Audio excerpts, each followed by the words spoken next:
Salam, selamat pagi. Sebelum kita mendengarkan firman Tuhan, mari kita berdoa. Bapa yang baik, terima kasih buat kebaikan dan kemurahan Tuhan. Terima kasih buat janji-janji Tuhan yang luar biasa. Terima kasih buat janji yang tidak pernah kau ingkari Bapa. Engkau sungguh Allah yang baik. Dan kami mau belajar dari firman-Mu lagi. Dan kami mau menerapkannya dalam kehidupan kami. Kami mau mempraktekkannya dalam kehidupan kami. Karena kami adalah orang-orang yang percaya.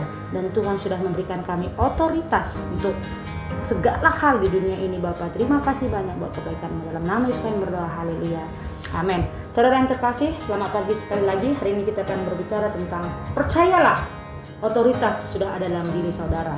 Saudara, kalau kita lihat di dalam Markus 11 ayat 24 mengatakan, apa saja yang kamu minta dan doakan, percayalah bahwa kamu telah menerimanya, maka hal itu akan diberikan kepadamu.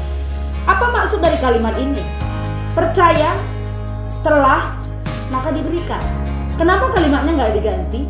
Percayalah, ini diberikan kepadamu dan kamu telah menerima. Tidak. Firman Tuhan selalu berbeda dengan cara dunia.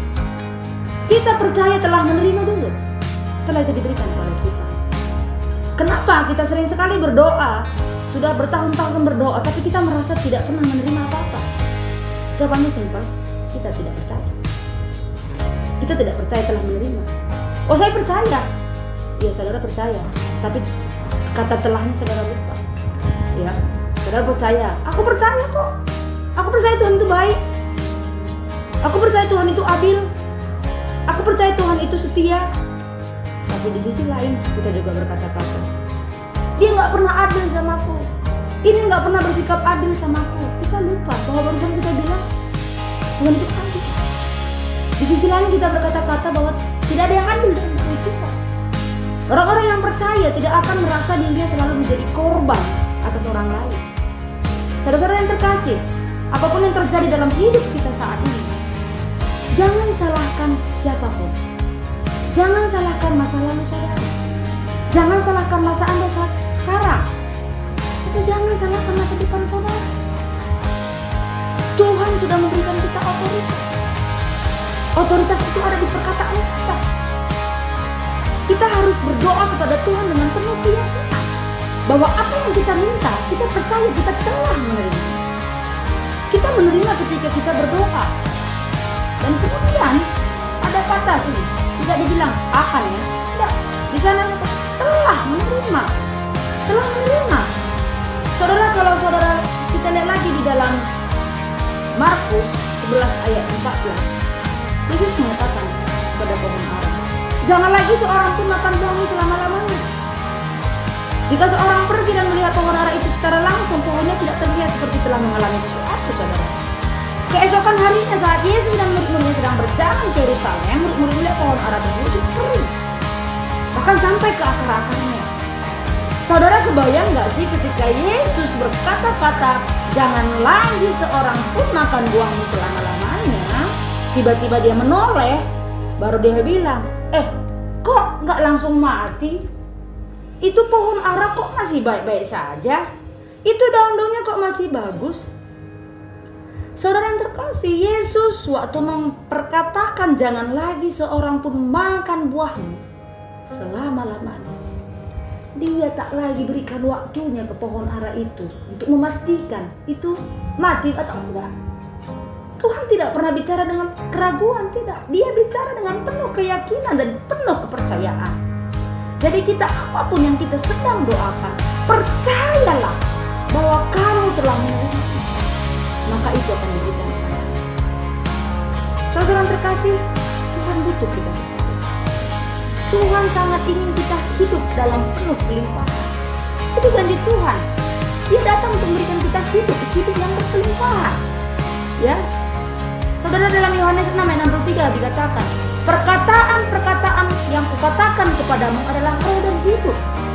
Dan Roma 10 ayat 17 mengatakan, jadi iman timbul dari pendengaran dan pendengaran oleh firman Tuhan. Tak ada firman Tuhan yang tak pernah dinyatakan dan yang tak akan dinyatakan. Semuanya akan dinyatakan. Amin. Saudara-saudara terkasih, firman Tuhan adalah iya dan amin. Apapun yang saudara minta akan saudara dapatkan. yang Tuhan kehendaki, yang sesuai dengan firman Tuhan. Saudara, Tuhan tidak pernah punya motif apapun ketika dia mengutuk pohon ara. Dia tidak punya motif untuk supaya orang melihat betapa hebatnya dia. Tidak. Tuhan hanya ingin menunjukkan kepada semua orang bahwa perkataan Tuhan itu adalah penuh kuasa. Perkataan Tuhan itu adalah hidup. Dan kebanyakan orang tidak percaya. Tuhan mengatakan, oleh bilur-bilurku kamu telah sembuh. Tuhan mau itu kita alami. Karena Tuhan tidak perlu lagi berusaha untuk membuktikan kita akan disembuhkan apa tidak.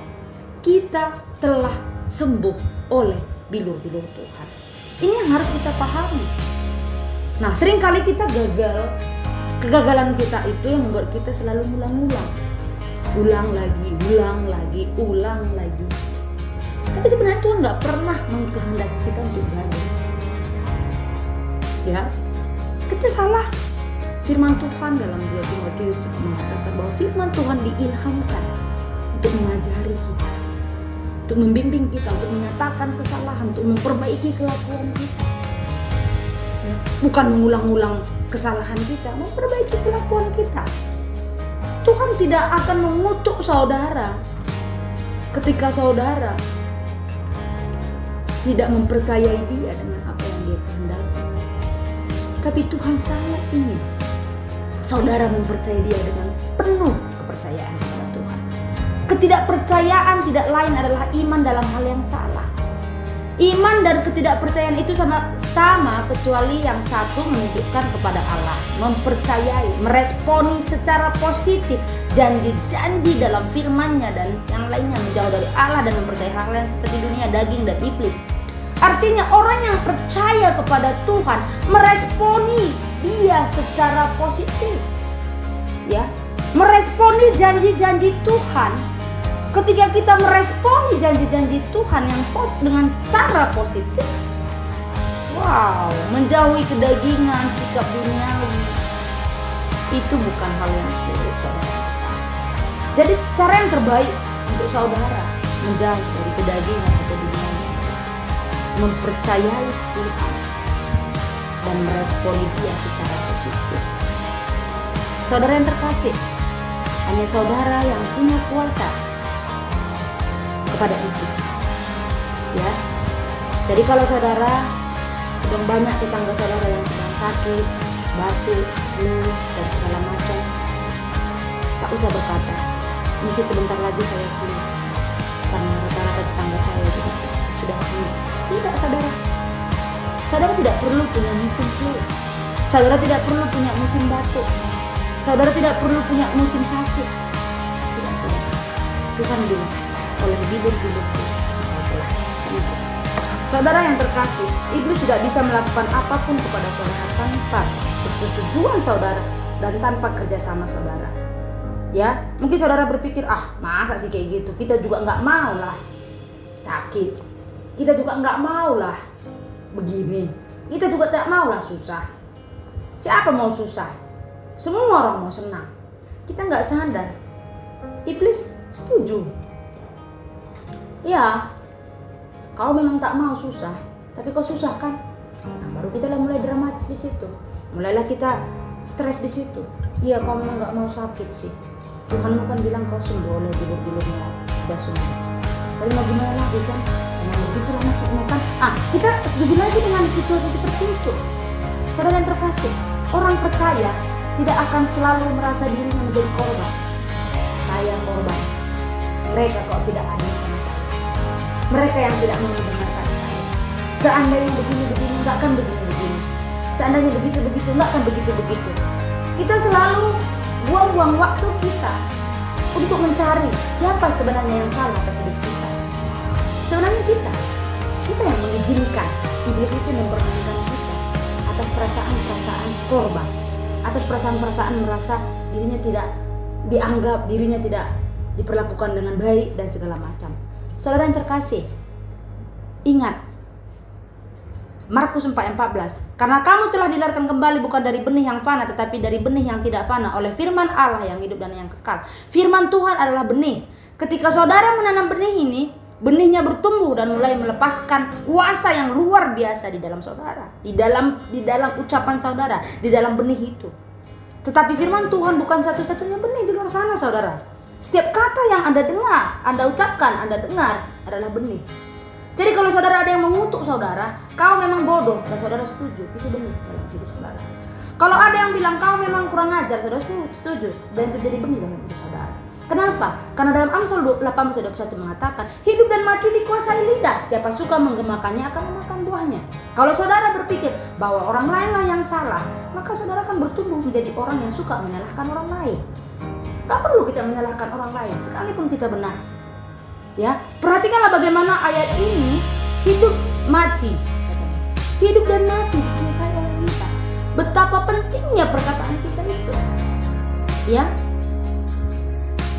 Saudara-saudara terkasih, mari bangkit. Perkataan kita ini sangat luar biasa. Amin. Kita lihat lagi di dalam ayat firman Tuhan dalam Ulangan 30 ayat 19 mengatakan, Aku memanggil langit dan bumi menjadi saksi terhadap kamu pada hari ini. Kepadamu kuperhadapkan kehidupan dan kematian, berkat dan kutuk. Pilihlah kehidupan supaya engkau hidup, baik engkau maupun keturunanmu. Dalam ayat ini Allah sedang memberikan kita ujian. Ujian ini pilihan berganda. A. Kehidupan dan berkat. B. Kematian dan kutuk. Dan luar biasanya Allah memberikan kunci jawaban. Jawabannya adalah A. Dia memberikan pilihlah kehidupan supaya engkau hidup, baik engkau maupun keturunanmu. Nah, Tuhan kasih kita pilihan.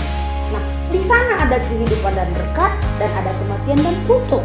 Dan Tuhan kasih kita kunci jawaban. Tapi sudah pun seperti itu, kita seringkali memilih kematian. Dan kita mau diberkati. Tidak bisa, saudara. Kalau mau diberkati, ya pilihlah kehidupan dan berkat. Kalau saudara memilih kematian, maka kutuk yang akan kita terima. Tapi kalau kita memilih kehidupan, berkat itu kita terima. Kita hidup baik dengan keturunan kita. Karena itu bukan Tuhan yang tak membuat kita berkenan, melainkan kitalah yang menghentikan kebaikan dan perkenanan Tuhan itu bekerja dalam diri kita. Ya, kita tidak diberkati mendengar seseorang mengatakan bahwa ini bukan yang terbaik dari Tuhan. Wow, Anda perlu bertobat, ini bukan yang terbaik dari Tuhan. Ketika saudara membelai seekor kucing dan semua bulunya berdiri, itu karena saudara salah membelainya. Maka perbaiki itu. Balikkan badan si kucing itu dan belai lagi. Saudara yang terkasih, bertobatlah dan rasakan kebaikan Tuhan. Bertobatlah dari perkataan saudara. Pakai otoritas yang saudara sudah miliki bagi saudara. Bagi saudara yang belum percaya, percayalah kepada Tuhan dengan segenap hati. Bukan Tuhan yang tidak memberi, tapi kitalah yang tidak menerima.